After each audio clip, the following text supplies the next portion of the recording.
How's your week been? My week's been it's been busy. Yeah, it's been busy preparing to expand to Byron. We're going to be Children Fulfilled is going to be servicing Byron from Byron to the Gold Coast, starting January this Wow. year. So and still servicing Melbourne, and that's just it's been exciting. So we're just kind of planning everything for that and getting ready and trying to find a place that will also have dogs or a dog. Great. Awesome. Yeah, So does that mean you're going to be traveling up there or you've got people who are going to work with you up there? yeah. So I'll be flying in and out. So every month I'll be back in Melbourne to do my in-person consults and just carry on the business here whilst I get kind of set up there. And then there's an exciting project coming next year, which I won't talk about here, which will yeah, that's kind of going to be my main focus, and will allow me to have like greater reach in around Australia and around the world, and connect with people who want to learn about dogs and help have a more calm experience, a better experience with their dogs, and also people that resonate with how I explain things, how I bring the practice into their life in a way that is suitable for them. And I think that's really, like, dog training isn't new. There's all sorts of new things coming out with dog training. We're always improving, always getting better, more research, more studies, and more practice and experience. But ultimately, like, the core principles of dog training remain like fairly unchanged. And the most important thing is just finding a trainer that resonates with you, much like a sleep consultant, or a consultant or support person of any kind, Yeah. Yeah. even Who you like a psychologist. resonate with. Yeah, someone who just you can make that Speaks your connection. language. Yeah, Yeah. Well, thanks for coming on again. So we had a bit of a practice last week, didn't we? But it was a bit more than a practice because it went on for an hour. that's right. It was I think good. we only answered like one or two questions, but I've got a list of at least four for you here. Yes, And you might have a few more if we get through these, but I'm thinking that four might be enough for us for now. So sure. for anybody who's just joined us, Jordan is a, how do you call it, canine behaviourist dog trainer, and I am a midwife and a sleep consultant.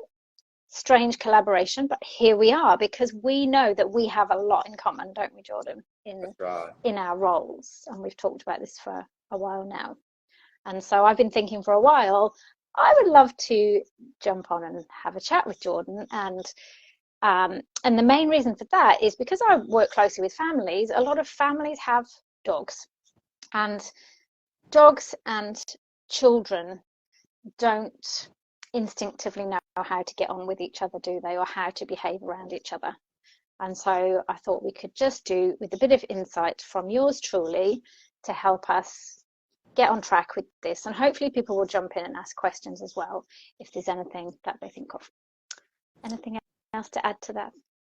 I think it might be worth sharing a bit about how we even came about, and some of the challenges that I'd love to hear a bit more about, like how dogs even came into your sphere, with your clients. What sort of challenges were they experiencing?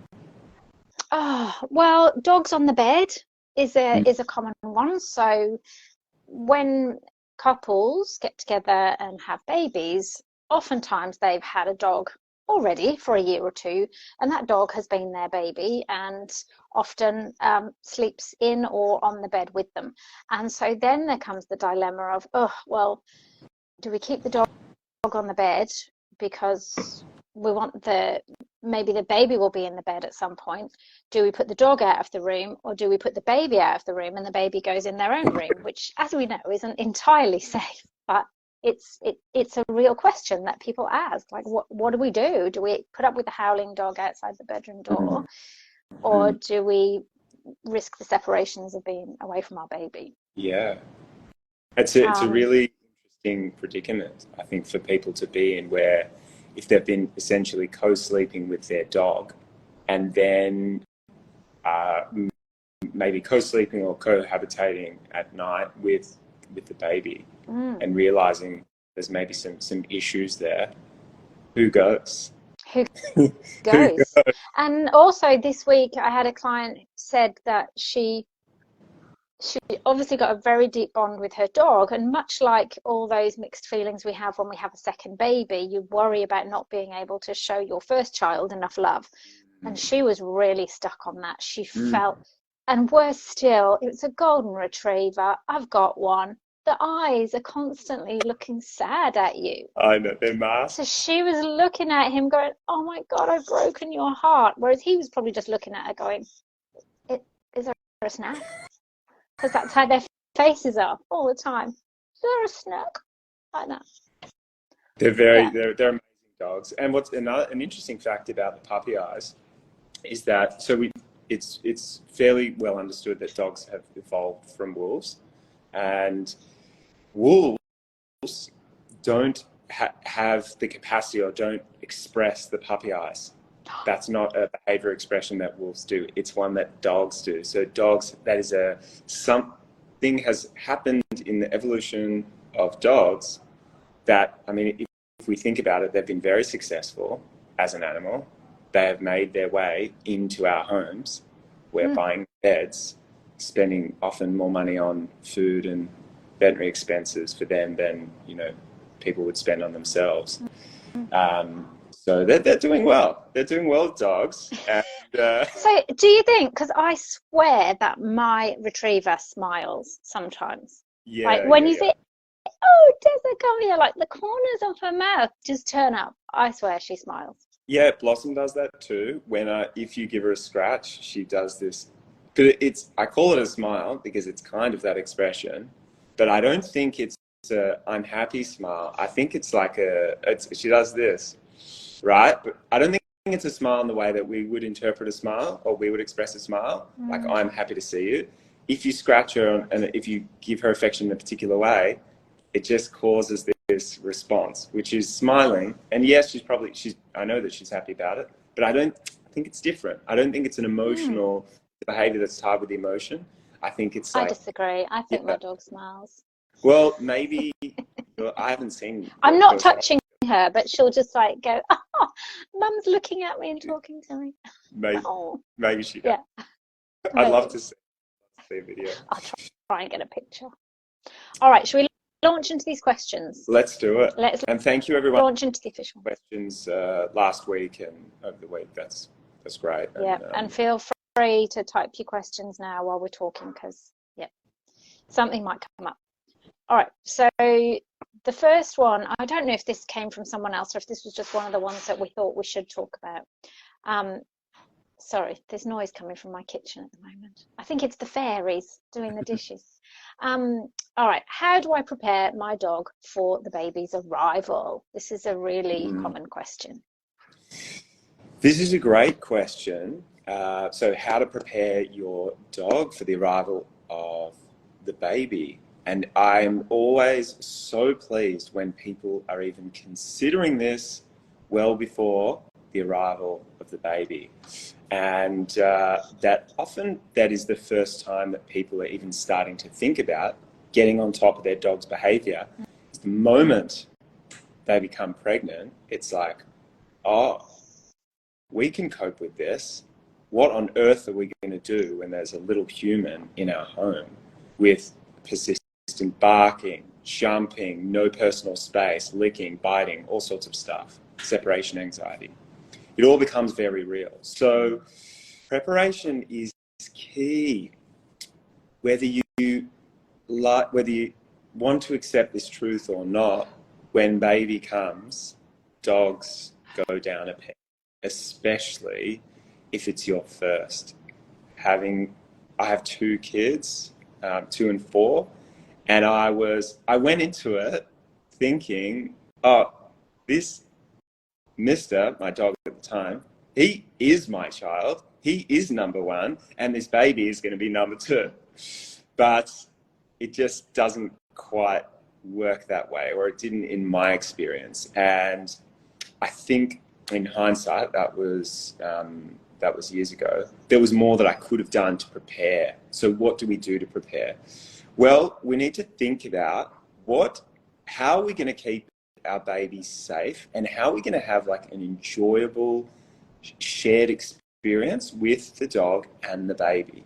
And it's inevitably going to involve setting some boundaries for the dog, because their world's going to change.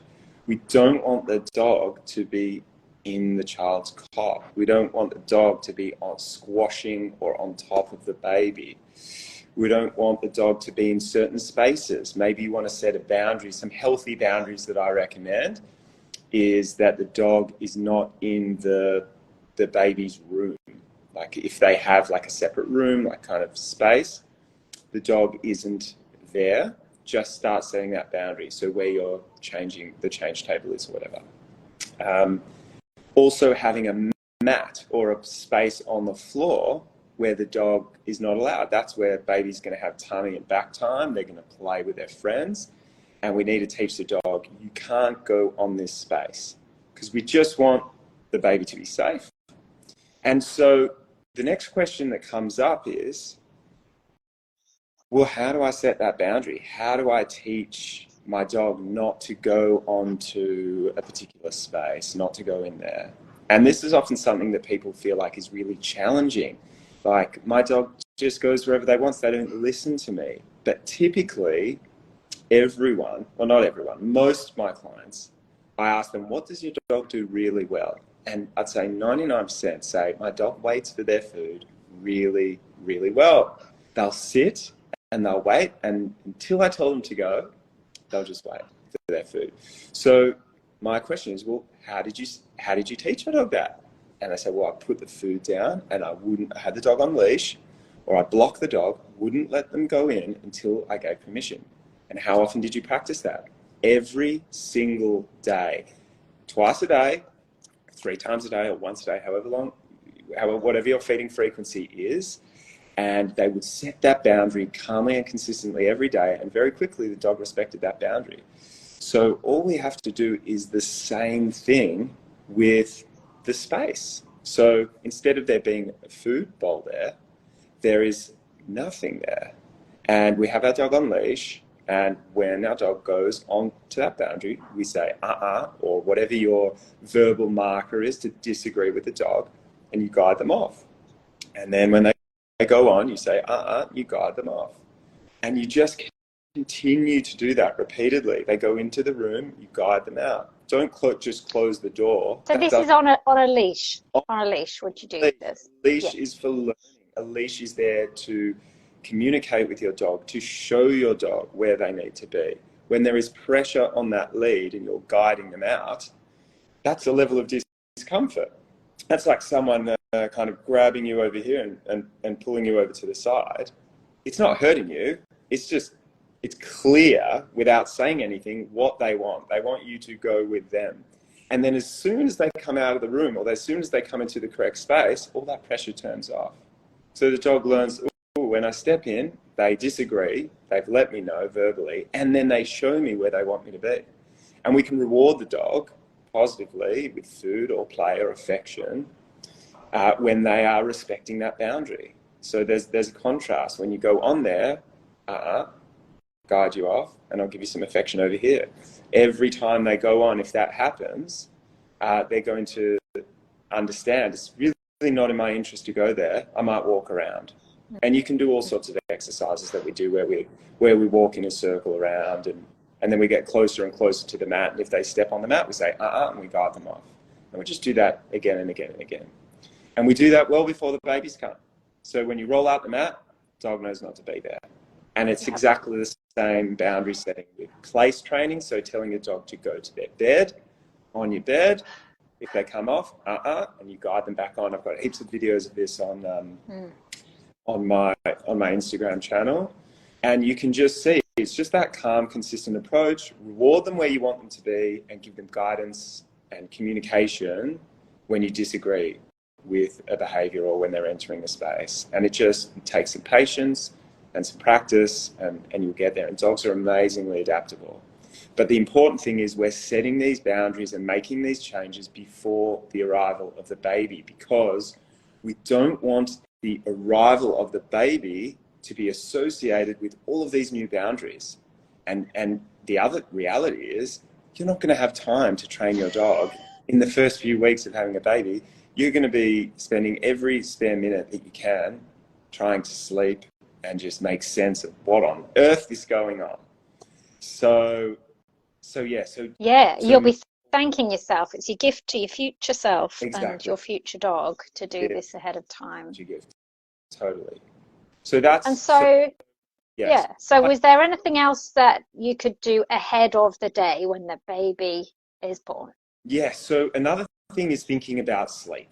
And this is really like at the heart of this conversation, is where is the dog going to sleep? Where is the baby going to sleep? What are the habits that have been in place? And now is the time to change it. You'll notice that there's no part of this conversation that has anything to do with the age of the dog. I don't care if your dog is 9 years old or if your dog is 18 months. Your dog is very capable of learning new things, of adjusting. It will take older dogs a longer time to adjust, but you have plenty of time from knowing that you're pregnant to the baby arriving to make those changes. So sleep is an important one. Where is dog going to sleep? I recommend that the dog is not sleeping in the same room as the baby. So if the dog is sleeping in your room, I recommend that that dog is that dog's bed is moved out of the room, or if the dog's on your bed, it is not. And the reason I say that is because dogs naturally guard resources. Okay, resource guarding we see as like this bad behavior, and yes, it is a dangerous behavior in certain contexts. We need to manage it. We need to know how to respond to it, and it is what causes dogs to bite their family members, whether it's food or toys or a person or a space. So if your dog has strong ownership over a space and sees all of a sudden they've been on the bed for their whole life, now baby comes in on the bed and we're shooing the dog off, this is a real challenge to the dog's the dog's sense of where it sits in the pack. And of course, it is going to be natural for that dog to see the baby as the thing that is intervening, the thing that has caused changes to their life. So we need to get the dog off the bed. If you want to be with your baby on the bed, which you will, you're going to be exhausted. You're just going to want to get some sleep and have baby sleep with you. So we just want to. Dogs on the bed is a real problem. You might see these videos being really cute and it's adorable, dogs sleeping with babies.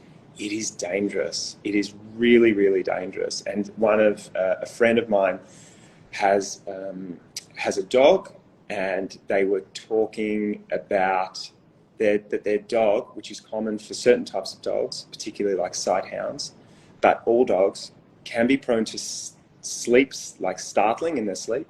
If you disturb them, they will wake up and just be in shock and can be aggressive. They can bark and bite, they can snarl, they can do all sorts of things. But if we disturb a dog in their sleep, it's problematic. So we don't want to ever put a child in a situation where they're moving around, them reaching and just grabbing something soft, which might be your dog's testicles, which might be your dog's tail, which might be your dog's eye or ear. And the dog's going to do what a dog does when it feels threatened or is, uncomfortable. And so even if you've got a baby and a dog now, or a child and a dog, and you're like, no, not my dog. They've been co-sleeping for all this time. The people that I know who have had their dog bite their child had that before then. The dog so they thought that their dog and the baby were just like soulmates, meant to be together forever. And if you look if you see like how my kids are and how my dog is with my kids, she tolerates a lot, but tolerate does not mean enjoy, and dogs have a limit. It's a really good point. Tolerate does not mean enjoy. I love that. Yeah. So it is just a huge risk with the risk is significant life-threatening injuries and trauma for a child, permanent damage. And the benefit is an aspect of a relationship that we enjoy and we think is cute. It's just not worth it. So we just teach the dog that they have a space to go. I'm a big advocate for crate training. So we teach the dog to sleep in its crate. When introduced properly, the dogs absolutely love it, particularly when there are toddlers around and they just want some space. They just go in their crate and they're just like, great, no one can annoy me here because this is my space. Yeah. So, many So benefits. the doors are open, but they can put themselves in and they can almost ask you, please shut that door. Please shut me in and make me safe. Yeah. If Blossom ever goes into her crate, I will close the crate door. Because particularly That's what that means. In the context of what's going on, if there are kids running around and she does that, I'll do it. But typically, I'll put her in to prevent that situation from even arising. So if I can see that the kids aren't really respecting the boundaries, I've got a 2 and a 4-year-old and I'm constantly teaching them how to be with dogs because they're kids. They're unpredictable, they're impulsive, and dogs are also unpredictable and impulsive. As much as we might like to think we know our kids and we know our dogs, they will surprise us. And my daughter did it the other day. She's never done it before. She's 2. We've been setting boundaries with our dog for her 2.5 years of life. She just decided there was another dog at our house, and she just grabbed that tail with both hands and went yank, yank, yank. And dogs and kids are always supervised in my house. I could intervene straight away. She wouldn't let go. She would not let go. I had to squeeze her ribs. And I said, because she wouldn't, I couldn't pry her hand. I squeezed her ribs. I was like, I'm going to squeeze tighter until you let go. And I had to cause some real discomfort for her. So she let go because I was genuinely concerned what this dog would do. Now, this dog's a beautiful dog, been around babies and kids. It completely tolerated the behaviour and was fine. But I wasn't going to allow push where that was going. So it was another reason that dogs and kids just always need to be supervised. Not fair for the dog. Yeah. So somebody's just actually, we've had a couple of questions. Yeah. I'll ask this one now because this one's relevant for now. Can you crate train an older dog? I tried when my dog was a puppy and didn't follow through. Absolutely. Pretty much most of my clients, we're introducing crates with their dog because it's not just for kids and dogs. There are so many situations. If you've got an anxious dog, any dog with separation anxiety, we crate train the dog. It's counterintuitive, but giving the dog controlled separation while we're in the room with them is a really beautiful thing and very helpful. And so, yes, the oldest dog that I have crate trained was an 8-year-old wolfhound that has lived on a farm its entire life. So he was totally just like wild off-lead dog, and it was actually one of the easiest dogs to crate train. So, and that's because dogs are den animals. They will, as like dogs in the wild, African wild dogs, dingoes, and other canine species, will, when they feel unsafe, if there's a thunderstorm, if they are having a litter, they will go and inhabit a burrow, and that is their safe place. So we create that first. We create the safe place. We positively associate it. We make them feel comfortable in there and confident. And then we give them very short and incremental exposure to being in the closed crate, where it's the same environment, but they just don't have the option to leave when they choose. And then we build that up, and dogs very quickly learn that this is a place where they can regulate their emotions, they calm down, and the only way they come out is when they're calm. So it's really good for practicing helping dogs who are very excited. They go in the crate, they calm down, and then we bring the calm dog out. We don't bring an excited, panicky dog out. So that's so it's not too difficult then. No, with treats and you do need to know what you're doing. It's easy to ruin the crate, because what happens is that first time you close the crate, your dog is going to may challenge you. Your dog might go, I actually want to leave right now. And so how do they express frustration? And they're going to do all the things that worked for you when they were trying to influence your behavior in the past. So if barking at you got your attention, they're going to bark. If pawing at you got your attention, they're going to do that. So knowing how to set them up for success so they're not freaking out, how to give them guidance, that changes depending on the dog. So that is something that I always do. You could certainly try this on your own and do it really, really slowly. But I think if you feel like you're unclear about what to do when your dog starts to express challenge to the crate, get some help. And that's something, something that I teach. Tip. Yeah. Great answer. I hope that answered the question about older dogs. Yes. I just want to ask this question as well, because this was asked a while ago. So how to handle the situation at, for example, grandparents' place when they do not see it as a problem. So I think it's like dogs on couches, dogs on beds, that sort of thing. So what do you do if it's not your dog in your house, but you are expected to go and hang out with this family? So I want to clarify this. And are we talking about where leaving the dog with someone else and the rules are different at their place, or we go to someone's place with our dog and they're saying, oh, no, I don't mind if the dog jumps on me, I don't mind if the dog licks me?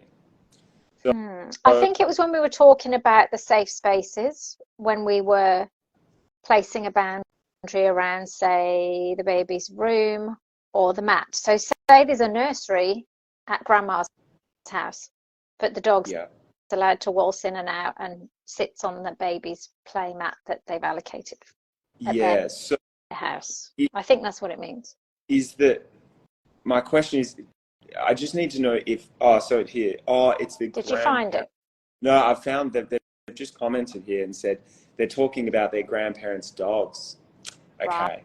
Right. So that is quite a different question. So my understanding is how to handle the situation when you're at someone else's house and their dog's behavior is a problem and they don't see it as a problem. Okay, so that's now a great question, isn't it? That is a wonderful, wonderful question. Thank you for asking that. So I am always advocating for my children and my dog. They are my responsibility. And there was a stage where, and still, my son does not like being touched by people he isn't really familiar with.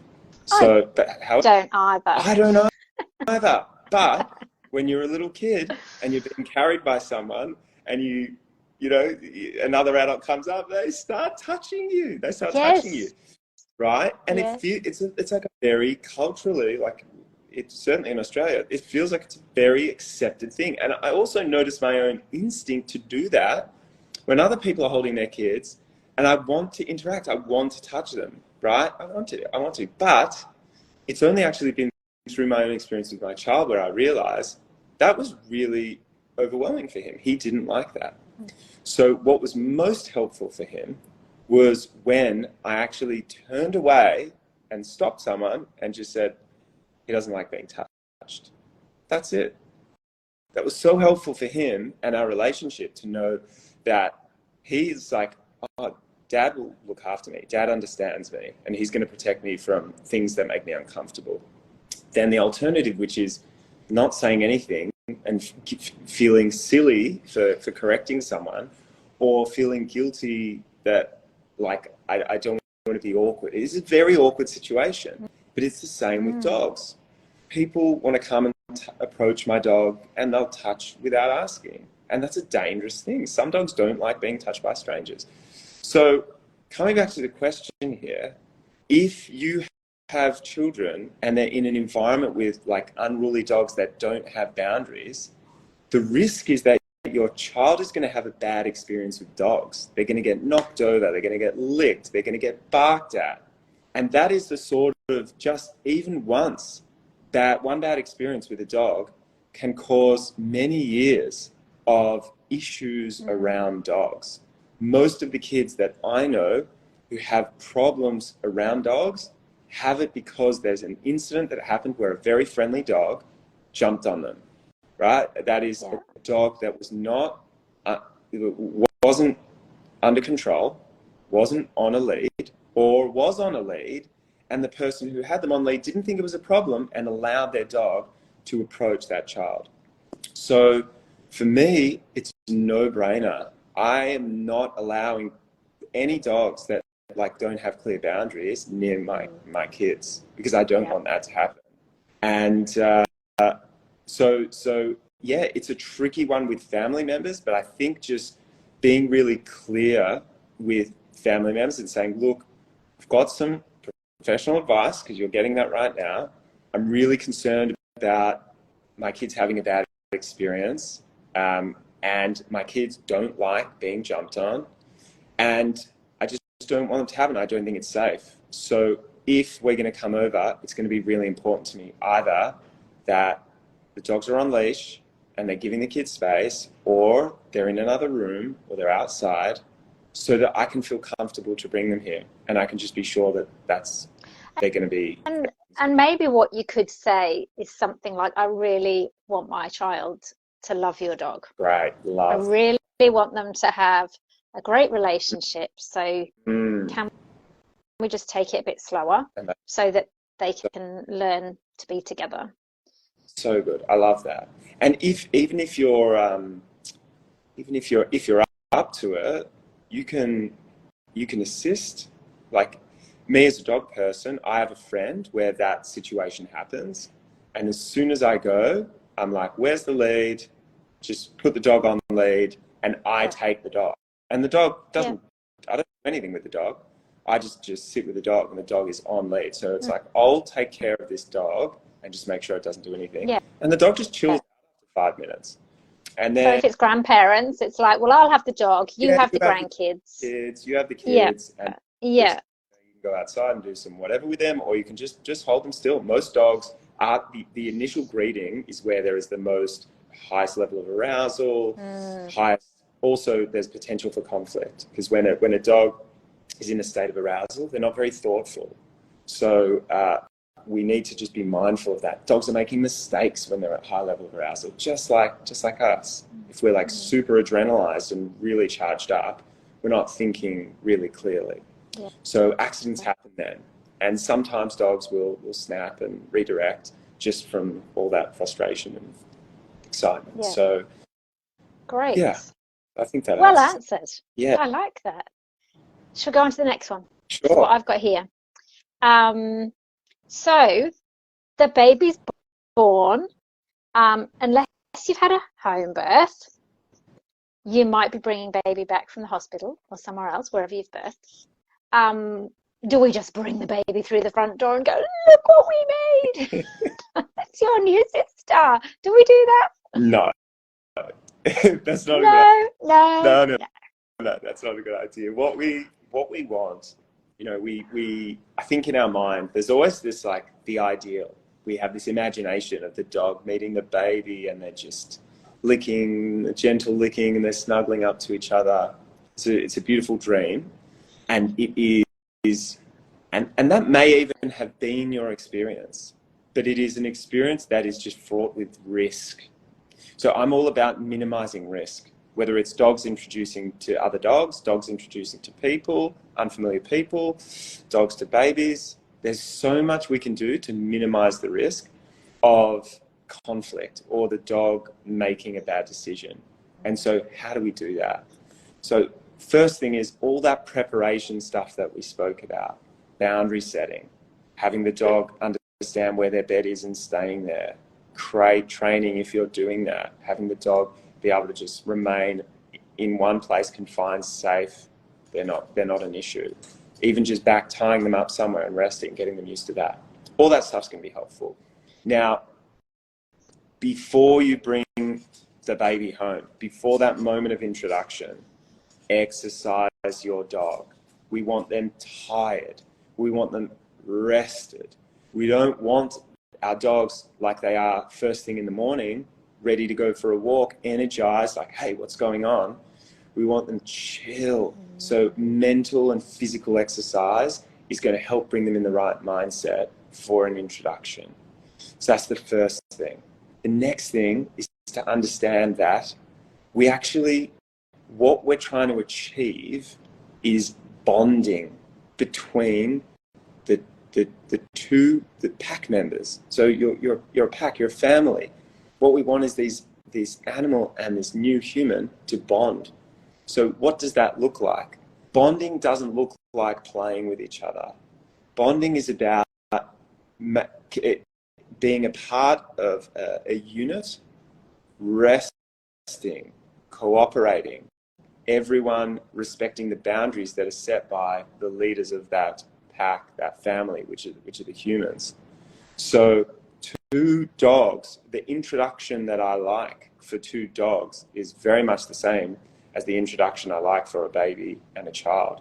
Both exercised first and both sitting, laying down in the same space, not interacting. I do not allow them to go nose to nose yet. Just chill. Be in the presence of one another. And if one of the dogs tries to interact, hey, what's that thing? Boundary setting. Nope, that's not time to do that.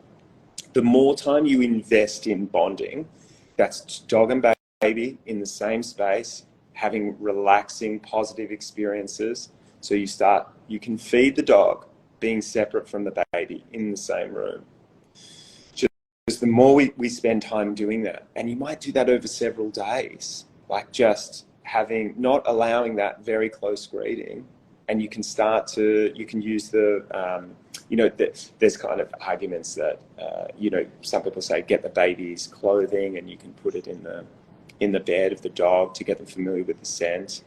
But dogs can also detect cancer inside patients. So I think the dog's probably going to know the scent of the baby from being with you during pregnancy.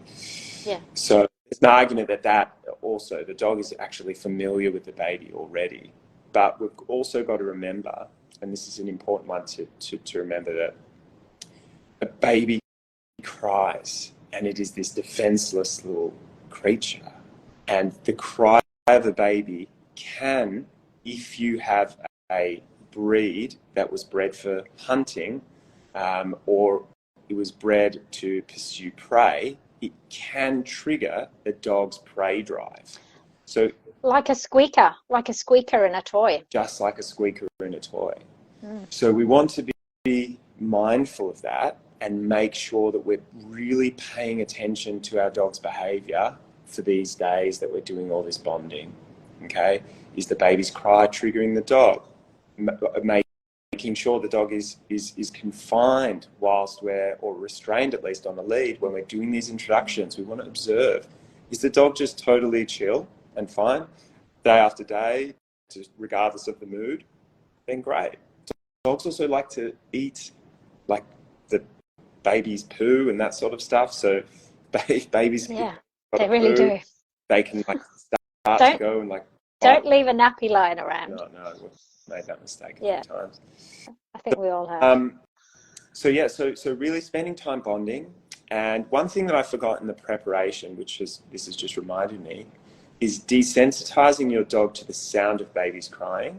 And you can go on Spotify and you can get babies crying. God, that would be hideous. It is. It's hideous. It's torturous. And you can play different sorts of babies crying. And this is where the crate's really good, because dogs decompress in the crate. They're tired and rested. They just hear over and over again different sounds, different babies crying. And it just becomes this non-issue. We're doing exercise and training, feeding the dog while the baby's crying. Initially, there's curiosity, and then it becomes background noise. So that's good preparation. But again, the real thing, always a bit different. So we want to exercise caution. Again, depending on your dog and the dog's state, would there be a point where you're letting the dog sniff the baby? Yeah, absolutely. But you do that as in a very controlled way, baby's in your hands, dog's on lead. You've spent time bonding, that period of that the dog is neutral to the baby. You've seen this in the dog day after day, and then you can facilitate that closer greeting, but just in a very, very controlled way. Yeah. And again, you don't want to do that wondering what the dog's going to do. You want to do that off the back of a history of the dog is neutral to the sounds and movement of the baby. We've seen that, so we can facilitate that if the dog wants. And that's it. That's the greeting. That's the bonding. But I would be keeping the dog and the baby separate, like entirely separate. Not allowing the dog to go up to the baby when it's when it decides it wants to. Like, just set that as a boundary, just like you would the dog going onto a couch or a bed if you have those boundaries, or going into the play mat where the baby's going to be. Set the boundary. You just don't go near the baby. You just don't go near the baby, and the dog will learn. Okay, I'm not allowed to go near that little person. Yeah. Great. Okay. Good answer. Mm. All right. So when I told a friend of mine that I was going to be having a chat with a dog trainer, she thought that I was coming on to ask you about sleep training puppies. And I went, now there's an idea. Because I remember when I had my most recent puppy, and she cried and she cried and she cried. And of course, all the advice from the quarters that I was looking at with dogs said, no, you just ignore it. Well, obviously, coming from my background, I went, I don't want to ignore it. I wouldn't ignore human babies. Why would I ignore a dog baby? So I'd love to hear your thoughts. It's very interesting. So I'm obviously very aligned with you on your practices with humans, and humans and dogs are similar in a lot of ways, but they're also different in ways. And I don't actually know of a dog training practice or anyone that's had real success, I should say, anyone that's had real success by attending to their dog when their dog is whining or expressing frustration, and then that being a helpful thing for that dog in that situation long term. So there's a few key terms there. In that moment, it is going to resolve the problem, but dogs are associative learners. So what that means is that they are constantly making associations between the behaviors that they're expressing and the impact that has on their environment and their situation. So if we attend to whining with comfort, which is comfort is affection, which is positive reinforcement, meaning to the dog, when I whine, I get attention, I get affection. So in order to get attention and affection, keep whining. And whine. So do you then preempt that? Like, if you know it's going to upset the dog being put somewhere separate, you don't put them in that situation to start with? Is it a case of having them close enough to start with, or you don't think so? So there's a few approaches, and I want to also just go back a step. You mentioned upsetting the dog. We're learning more and more about dogs' emotions, what they can perceive. They're not as simple, I think, as we once thought, and this is where science is really doing some amazing things here. And they certainly can express ranges of emotions, but whether or not the way that a dog will express frustration is with whining. So frustrated dogs, like a dog not being able to get something that it wants, will express whining and sometimes escalate that into barking. But human interpretation of whining is crying. I don't even really use the term crying because it's such a loaded word for a human. Crying is associated with sadness and tears. Dogs do not produce tears when they're expressing sadness. And the whining that we often experience or we hear with our dogs is actually just an expression of frustration. I want something and I can't have it, so I'm going to vocalize in this way. And it can escalate to barking. So I think reframing crying as whining and understanding whining is an expression of frustration often just makes things a little bit easier. And so that's the first thing to address. Now, I teach people there are two approaches with sleep training your dog, right? There's like the tough love approach, which is what I did. I want to help my dog get relaxed with being on their own and sleeping through the night as quickly as possible. Because in my opinion, and this is a personal opinion, that is less time that my dog is frustrated, less time that my dog is anxious, and more time that my dog is independent. So I want my dog to be independent as quickly as possible. So for me, any dog that's coming into my house and is sleeping there, we're doing crate training on the first day, and its first night, it's going to be there. And I don't respond, as long as the dog is toilet trained, I'm just leaving the dog in there, they're sleeping there, and then I come back and I'll release them in the morning, and that's it. They just get used to sleeping there. With puppies, yes, we need to get ahead of the frustration that they're going to express, because dogs don't want to pee in their crate. They don't want to toilet in their crate if it's suitably sized, which is fairly compact. So if they need to go to the toilet, they're frustrated. I need to get out. And what are they going to do? They're going to whine. So we need to know, depending on the age of your dog, we need to get ahead of that and get them out before they start whining. So for me, the practice is have the dog in a separate room. You know your dog's, say, 3 months old. So that's approximately 3 hours that they can hold their wee. So at 2.5 hours of sleep, you go in, they're not whining, you take them out, toilet, come back in the crate again, and you've got the clock resets. And then as they get older, you start to extend that out. Any frustration that happens immediately after putting them back in, any whining that is expressed immediately after putting them in, after they've had their toilet, we know is just desire to be with you. So we have to understand that when we're taking a dog, when we're taking a puppy, they are separated from their pack. It is a very big thing for them. So we can do it slowly, the softer approach, which is really, in my opinion, just to make Tell me about the softer approach, Jordan. Just please me. Humans. We let's crate them in your room. Yes, I did it right. That's what I did with mine. She's not there now. Then we move it to the door. Yeah. Then we put them on the other side of the door. Then we're down the hall. And then they go now there. You're talking my language. Which is what I did, which was your advice to me when I was trying to get out of my son's room, when I was trying to put him to bed. So no crate involved, though. You weren't in a crate by the doorway. No. Well, you can't crate train kids.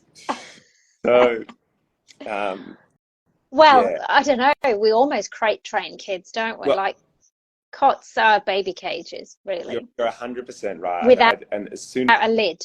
That's the only difference. That you're right. It is the example that I give to people. There's a guy I follow on Instagram. He uses this example. It's like a crate is exactly the same as a cot for a child. If your dog is overtired, if your dog needs to sleep, if you need to put your dog somewhere so that they are safe and can rest and decompress, you put them there. If you can't supervise your kid for a minute, put them in the cot. Yeah, so that's what place. Yeah, puppies. It's safety for them, and it encourages rest. So it's really very important. Dogs, just like kids when they're developing, they need lots of naps to stay mentally healthy and balanced. Supervision as well. I think supervision so that they don't make the wrong choices. Yes, that's right. We can't, and this is the biggest thing that I'm sharing with like my puppy program clients, is that there's kind of two approaches to dog behavior. There's training and management. Training is about teaching your dog behaviors, what to do, what not to do. Management is when you can't be there to teach them. So we have to not put them in situations where they can make mistakes and practice these poor behaviors. So the crate is particularly good for that. Having a laundry or a confined space is good for that. Putting them in the yard is good as long as you're happy for them to destroy the yard if they choose to do that, because that's the space. Or bark all day long. Exactly. Can't expect them to know the rules when you're not there. So expect your puppies to be destructive. Expect them to not know the rules. It takes time, and we need to set them up for success. I remember when I was a kid, we had two Labradors, and we came home one day to discover that they'd chewed up the kitchen lino from this slight little thing from an iron. I think an iron got dropped and there was a little mark on there, and they went, "Hey, let's tear that up." Yeah. So yeah. And my sister, bless her, had started to glue it all, like try and piece it together like a jigsaw before Mum came home. Yeah. Yeah, they will just focus on one thing and go nuts if they're bored, and they've got the freedom to do it. Yeah, that's right. They'll entertain themselves. It's self-fulfillment. So it's our job to fulfill our dogs, to give them the mental and physical activity they need. If we're not doing that, all bets are off. Your dog can and will fulfill itself in whatever way it sees fit. Yeah. All those videos of the dogs having annihilated the couch. Can you imagine? Yeah. And it's not their fault. That's not the dog's fault. No. So dogs being left unsupervised, that isn't properly trained, dogs not being exercised, their needs are not being met, those are not bad behaviours. That is what happens when you leave an animal unsupervised and unexercised in a home. It's like leaving a toddler unsupervised. You wouldn't do that for long either. Exactly what you'd expect. Exactly what you'd expect. Chaos. Yeah. Yeah. Chaos and destruction is what would happen. That's right. Did you want to say anything else about the puppy sleep question? Puppy sleep. No, I think that's kind of it. I really do. I'm an advocate for crate training, so all like my puppy clients, I get them on board with that idea. I share the benefits of them, of crate training, and so it just makes things very easy. It's supportive for toilet training. It supports your dog when they have to go to the vet and they're in the crate there, because that's where they're going. If you ever need to move interstate or overseas, your dog's going to be in the crate. It's going to be comfortable. It's going to be much less stressful experience. And all of these things are unpredictable. You don't know if your dog's going to be in the vet, but you can rest assured they're going to be in there at some point. So it's very helpful for them. It prevents all sorts of problems. And as long as it's used properly, and we're not using it to just confine our dog for hours and hours and hours a day, absolutely not. It should be used as a tool to support your dog, and something they enjoy, something that they feel good about, and so they can switch off and rest. Yeah, so good. Okay, and the last question I've got here, you might have some more, and I think we kind of touched on it before already. So this question is, can I co-sleep with my dog and baby? Bum, bum. Big no from me. It's a big no from me too. It's so dangerous. Because dogs, of the tendency of dogs to lash out in their sleep if they're sparked by something. Startled in their sleep. Also, there's potential for resource guarding as well. So if anyone has even the slightest issue getting their dog off the bed or off the couch, that is a big red flag. If you tell your dog to get off and they give you resistance, that's where it starts, not going. The next level of resistance, especially if you're hesitant about it and you don't have that strong leader-follower relationship with your dog will probably growl a little bit. And even if they go off just with a growl, that is very concerning behaviour. They're giving you attitude, aren't they? They're giving you attitude and side-eye. My bed, this is my bed. And we don't have the sort of relationship where I really respect the rules here and understand these boundaries. So that's a big red flag and a very early warning sign, and a huge risk. Even if your dog is great, you've got the best behaved dog, on the bed, off the bed, it's all fine, still wouldn't do it. Dogs stretch, they have their dreams. Running in her sleep, she's doing this. I wouldn't want to have a baby anywhere near that. And yeah, it's just there's so much risk. I think it's just not worth it. It's just not worth it. The risk is significant for the emotional desire of just sharing that bed with your dog and your child. So particularly for sleeping, if you had the right relationship with your dog, you can have a baby on a bed and a dog on the bed at the same time, but I wouldn't go to sleep with that. But not to sleep. Yeah, because you're not fully supervising either of them, are you, in that scenario? Yeah. And even if there's even a risk of you going to sleep, I just wouldn't do it. And especially in the early stages of introducing that baby, it takes time for them to bond. It takes time for them to understand the rules and the boundaries and how their whole life is turned upside down because this baby's arrived.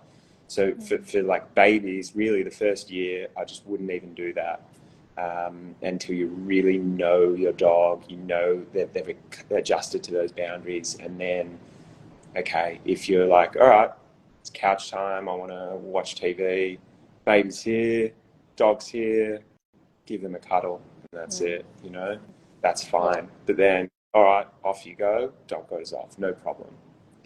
That's kind of healthy relationships. Yeah. So good. All right, so definitely no co-sleeping in answer to that one.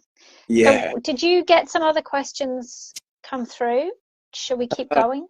There's a few people here. Yeah, so there was, I think we've touched on all of these. We had dogs taking kids' toys, dogs biting children were two things that came up last week that we haven't really touched on. So, fire away. Yeah. Which do you want? Which talks to you more of those questions?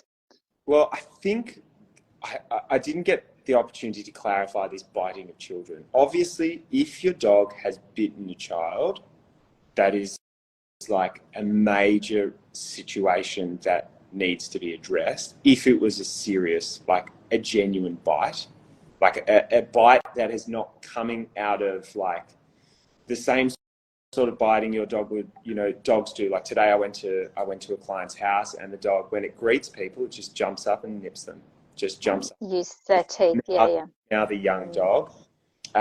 Problem, but it's not coming from a place of like, I want you to go away. I'm not comfortable with you. You just squashed me. Not aggression. It's not aggression, is it? It's just boisterousness and silliness. Yeah, boisterous, right? Yeah. So obviously, if there's any kind of aggression, like that's a whole thing. That's a lifetime of management for that dog and that child, which is problematic.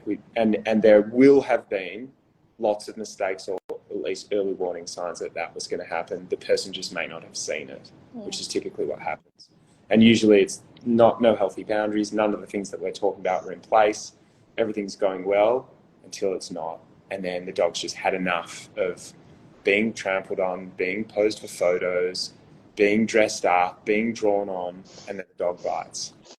So if we're just talking about that nipping stuff, so children they have a natural high energy. And often dogs, they see kids, and that dogs are feeding off our energy. So they see kids, and kids are playful. So that just triggers the dog into being playful.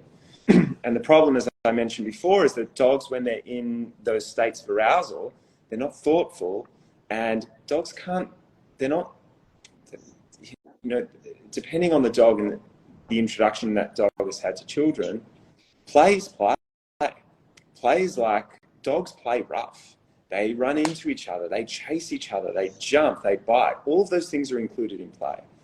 If your dog is that sort of dog and is playing like that with kids, the dog needs to be confined or restrained when kids are playing to prevent that from happening. Too rough. Again, that's where having control of your dog on a leash, desensitizing them to kids playing, having them in the crate while the kids are playing.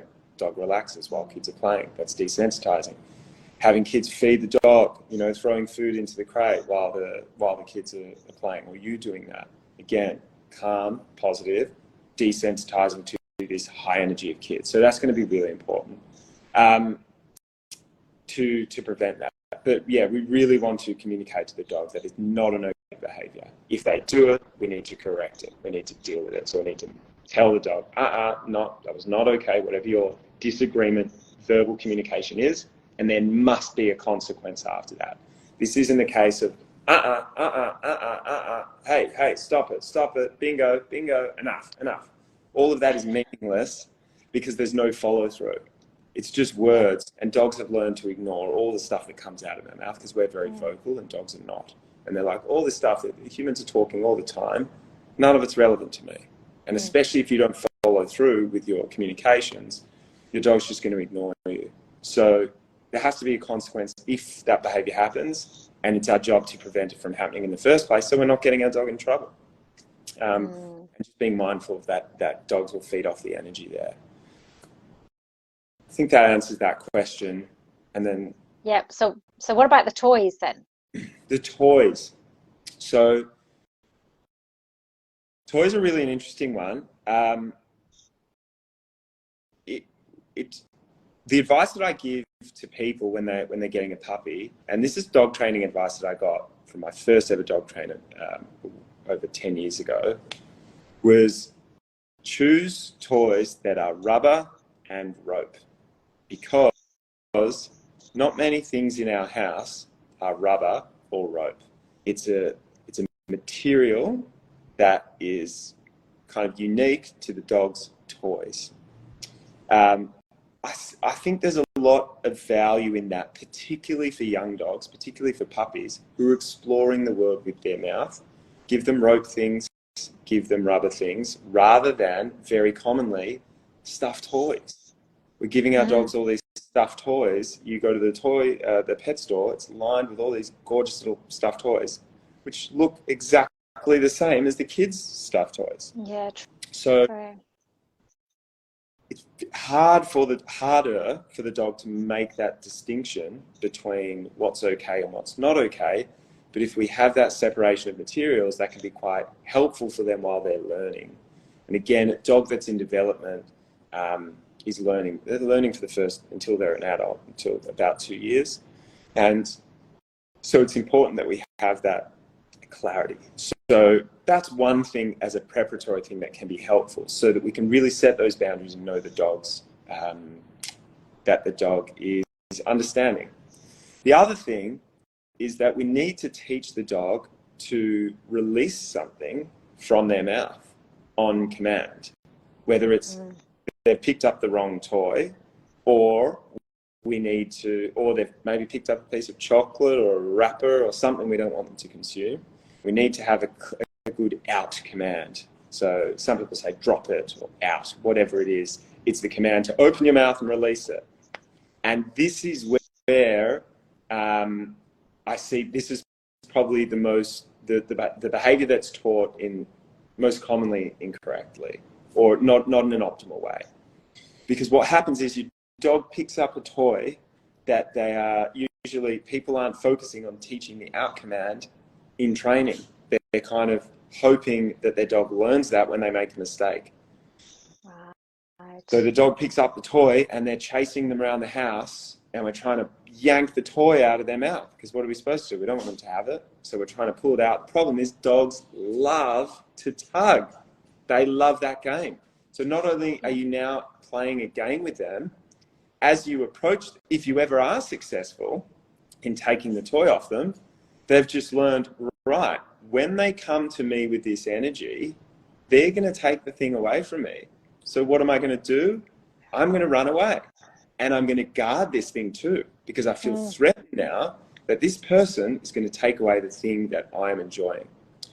So the time to teach your dog, I did this with a 12-week-old puppy just a week ago, and I posted it on Instagram. You can see this puppy, we're teaching it how to release. So we're playing tug with the dog's into the game with their toy. Then we hold it still, so the game goes boring, and we just wait for the dog to release, because the dog's kind of like, what's going on? The game's boring. And as soon as they release, we say yes, and we give it back, and we play again. Then we hold it still, they release, they're like, what's going on? And as soon as they release, we say yes, and we give it back. So they start to learn, oh, if this game stops, I can reinitiate the play by opening my mouth. That's the key. I've got to give it up to get it back in to get rewarded. So all of a sudden, the dog's like, all right, giving it up is a win for me. There's no conflict here. So then once they're in that pattern, we then just add the command before. So we say, we're playing with the dog. We say out, hold it still, they release, and then yes, and we give it back to them and we play. So all of a sudden they're learning, all right, if they say out, I release this, and then we play again. So they become really fluent at releasing something, and where the request to release is not a loss, it's a win. So they just very quickly are like, you say the word out, bang, they're like, oh, let's go, let's play, let's do something. So in the moment that you actually need them to drop something, if you're practicing this daily in your play, the moment you need them to release something they shouldn't have, they're very happy to release it. And instead of rewarding them with giving them that thing back, you reward them with something else. Go get some food, give them affection, or you just take it away. But that one time was an anomaly. 99% of the time when you ask them out, they win. But that 1% you actually need them to, then they won't. Yeah. So that's one way in which I deal with it. Teach your dog a strong clean out. And a 12-week-old puppy, this cavoodle, has a cleaner out than my dog. It was amazing to see how young and quickly they get this. So, and again, old dogs as well. Can you teach old dogs new tricks? Everyone says that to you all the time. Yeah, I teach this. This is like a core skill that I teach to every dog in our second session. You have to teach your dog an out because it's something that everyone struggles with. And even if their dog does have a good drop it, it's often been taught in a way where there's conflict, where it's like drop it or there's going to be some consequence for you. So they're doing it more out of fear rather than out of cooperation. So when we can remove the conflict from our interactions with the dog, they're much more likely to do it with us and do it with joy. So that's one important thing. And then the other one to teach is a leave it command. And leave it is before the dog gets it in their mouth. So this is like setting a boundary. Leave the nappy. Don't put the nappy in your mouth. Exactly. Like you see them going for something and it's like not in that moment. And you've got to train this in isolation. You've got to train this and use the toys, use the things. So set them up, you mean? Set them up. Like, put the toys. Like, you want the shoes? We're going to do it with shoes. You put the shoe down, you have the dog on lead because a leash is for learning. And dog goes towards the shoe, leave it. And then what happens is they're on lead. They're going to ignore the leave it command. They don't know what it means. They're just learning. They'll hit the end of the lead, right? So they stop. They can't reach it, right? They might keep pursuing. And eventually they back off and you say, yes. And they turn and you give them some food. Oh, that was pretty good. Then you start making it harder and harder. You can put food down on the ground. You can put all sorts of things that make them really want it. When they'll approach it, you say, leave it. And they'll realize, oh, I just need to stop, look at you. And then we can reward them. Yes, we'll give you something else. Not that though. And so they very quickly are like, oh, it's always in my interest to leave it. And again, on that 1%, maybe you're out, you're walking your dog, you don't have any food with you. That's the time where you need that command. They're going to eat some poo or some rubbish or some McDonald's wrappers or whatever. Leave it. They look back at you saying, all right, I've left it. What are you going to give me? And you move them away from that thing that was toxic or dangerous.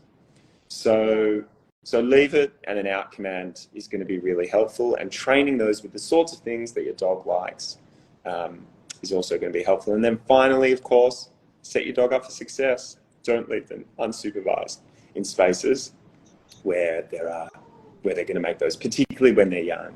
Yeah. And of course, finally, exercise your dog. Meet their needs fully. They're much less likely to do that. When they're home, they're just there to rest. So I have very low expectations of my dog's behaviour when I haven't met her needs. So right, that's a really good point. So that's like your main overarching message, I think, isn't it? Yeah, having listened to all this, absolutely. meet their needs. And it is, I put this in my first email, we can't have expectations of our dog's behaviour if we're not meeting their needs fully each and every day. And so if you're the sort of family that's meeting your dog's needs at 4 p.m, don't expect anything good from them until 4 p.m. That's not their fault. They are living in captivity in your home. Remember what COVID was like? That's what it's like for your dog every single day, if that's the sort of life they're living. If you've got a dog that comes with you to work, that does all this stuff, awesome, that's great. They're not living that life. But for many dogs, they are. And so get up early, meet your dog's needs, and then they can relax for the day. And when you come home, you can do that again. Yeah. Yeah. Beautiful. Oh, I could talk to you for hours about all this stuff, Such but a people pleasure. might be wanting to head to bed now, I think. Yeah. It's, what are we, 9:10? Are there any more questions before we sign off for the night? Anybody? Is there anything else that you wanted to cover, Jordan? Have you got one thing that you would want people to know about their dog, or have you said it already? Like, if there's I one think, message that you could leave everyone with. yeah, I think, and I did, this was actually possibly the last post that I did, maybe 2 posts ago on Instagram. And it was like a summary of, in 5 seconds, what's the best dog training advice you can give to anyone that anyone can implement and have the biggest impact on their dog's behavior. And that is to not give your dog access to anything they find valuable before they give you calmness and eye contact. That practice, even without understanding why and without going into why, which I explain in that post, just that's it. Your dog learns that the key to everything is eye contact with you and calmness. That becomes their behavior to get things that they want rather than being impulsive. And that's transformative on so many levels for the dog and for the relationship. So you still get to give all your dog all the things that you ordinarily would, but just give them this one expectation, set this one expectation to look up to you calmly for eye contact and be patient with them while they learn that. I think in that video that I saw you do, you were holding food in your hand, weren't you? And the dog was like looking at the food, looking at the food, looking at the food. Why aren't I getting the food, Dad? Yeah. And then that's it. And then you said yes. So that dog, that was actually, I was working with doing work for a rescue agency that with the family that are fostering this dog, but this dog's like powerful dog, really uncomfortable with people, like will bite, has bitten people entering the house, and amazing dog, unbelievable, such a quick learner, so keen, just needed that leadership injection so that he could feel safe and just feel like children need grown-ups to lead them and navigate and help them setting boundaries in this world. Our dogs need that too. They desperately need that from us. And so we wouldn't, you can, as a former police, I saw the consequences of kids being raised in environments with no leadership. And it was crime and chaos, self-destructive behaviours. That's what happens to kids who don't have leadership in their life. And dogs are the same. Giving just unlimited freedom to your dog causes a lot of anxiety for dogs, causes a lot of stress. And it's often done out of love. Oh, I love my dog, so they can just do whatever they want. Of course you can have it bark at me, do this. These dogs aren't relaxed, healthy, balanced dogs. They're frustrated, and there's all sorts of problems mentally when they're raised in that context. So the best part is, much better than humans, dogs can adapt. So even if you've got a dog who's been living that life for 5, 6, 7 years, if you're prepared to make that change, your dog will change. And, I just worked with a 9-year-old, I've got a 9-year-old Cocker Spaniel. And I had a really long conversation with the owner before we started training. I'm like, 9 years, we're getting on here. Are you sure you want to do this? It's a big commitment, it's a big change. It blew me away. This dog, Buster, I put a video of him, like how his walk has transformed, and just how his engagement with his handlers transformed. Just unbelievable. Wow. So yeah, So so old dogs can learn new tricks. was it what was the story with him? Was he just getting a bit snarly or pulley? What was the main complaint? Separation anxiety for him is a Okay. big one, and there's also like reactivity to dogs. So walks were a nightmare, and leaving the dog is really hard. So it's stressful for the dog. Dog's living a stressed out life. I go out of the home and I'm barking at all these dogs to try and keep them away because I don't feel safe. And then when I get home, I need to be with someone all the time. So imagine a life like that. Really being triggered in home and being triggered outside of home. So Yeah. the owner just was like, I'm at the point where I feel like I want to learn. I want to see if I can make his life better. And they said, look, I don't think I'm up for like the whole thing that's being offered here. Let's just do one session and see how we go. We did that one session and then two, and they just contacted me the other day saying, all right, let's do it all, because his behavior transformed. And she can see that. He's more relaxed on the walk. He's, she's able to not have her arm pulled out of her socket by her dog anymore. Like it's such a beautiful thing. And his whole demeanor is settling. So it's very fortunate to work with him. Yeah. Beautiful. So that's the oldest one you've worked with so far? 9 years old. Yeah, he's the oldest. I kind of put a cap. I put this like arbitrary cap at 10. I was like, if your dog's over 10, let them live out their golden years the way that they've lived their life. But after working with Buster, I'm like, maybe that's too young. I'm going to raise that. Yeah. Oh, dogs have got lots more years. So, yeah. So he's one of those special dogs that challenges my perception. So I'd be open to exploring things with older, like even older than 10 years now. Yeah. But I'd assess it and judge the dog and the handler as well. This was really dedicated. Well, I suppose if they're old enough to misbehave, they're probably old enough to learn something new. Like if they've got the energy to misbehave, but then I suppose anxiety. The problem is that the behaviours are habituated. So when your dog makes a habit of a behaviour, just like we have habits, like if you ever moved house, those first few weeks or months, sometimes years, sometimes like if I'm totally unfocused, I find myself driving to the house where I grew up, right?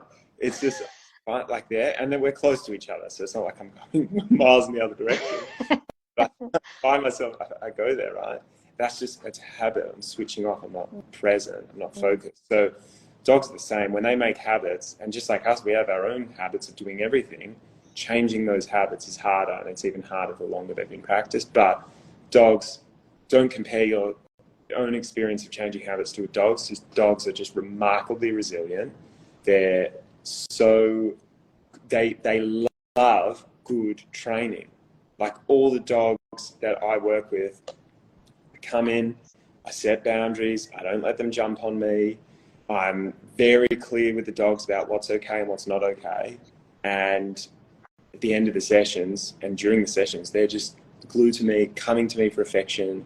We have an amazing relationship, and it's my job to have an amazing relationship with the dog because I want them to participate and enjoy training.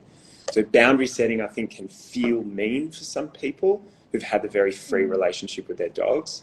But if you see what happens when a good trainer comes into your home, sets those boundaries, and watch who your dog's paying attention to, not in the like, I'm afraid paying attention to, and your dog's leaning away and trying to get away from them, like actively just like, what do you want me to do? What do you want me to do? Like willing participant, come when called, very affectionate, confident. That's what we want from our dogs, and that's what our dogs can be. Yeah. Beautiful. So where do people find you, Jordan? Everybody's wanting their dog trained now. I can just feel it. Chilled and fulfilled. It's actually awesome. That's back to front on there. But chilled and fulfilled. Chilled and fulfilled. Yep. I'm based in Melbourne and also going to Gold Coast to Byron starting soon as well. So I'm around, and you can get in touch. just follow me on Instagram. I put videos of all the content, training, and all that stuff, so you can just follow along there, and just heaps of dog training advice. Send me, if you want me to cover stuff in my content, I can also just send me questions, and gives me ideas for videos, Yeah. things that you want to just make content. Constantly on the lookout for content. Yes. Yeah. Thank you so much for Great. having me. Oh, thanks for joining me. I think we've covered everybody's Yeah. questions. Somebody asked a question up here. Sorry, Mr. Star, will this live be available to watch afterwards? I think I'm going to post it tomorrow night. I'll just tidy it up, and because it's a bit late now, so I'll send it out tomorrow night. So yes, it's definitely going to be watchable. That is not the last you've seen of this. Is there anything else? Yeah. Um, Awesome. What's this? What did Judith say? The soft approach is like what Katie taught us. Yes, that's right. That's right. The soft approach felt right for. Yes, maybe I'm a bit soft for dog training. I don't think I'll be one of your dog trainers, Jordan. Look, the important thing is that you're living with your dog, you're having a good experience, you're comfortable to take your dog out places, so they're experiencing the outside world. If it's you don't need my standard of dog training. It's all about what's a benefit to the dog, and in your life situation. If you're a person that doesn't have kids in your life and you love your dog jumping up on you, I don't care. As long as all I care about is that you don't expose other people to that. Like, at least have your dog, let your dog jump over you, but just don't allow your dog to jump on other people. So have the sort of relationship where your dog's behavior is not having a negative impact on others. You can have it on the bed, you can have it on the couch, you can have it jump on you when you get home.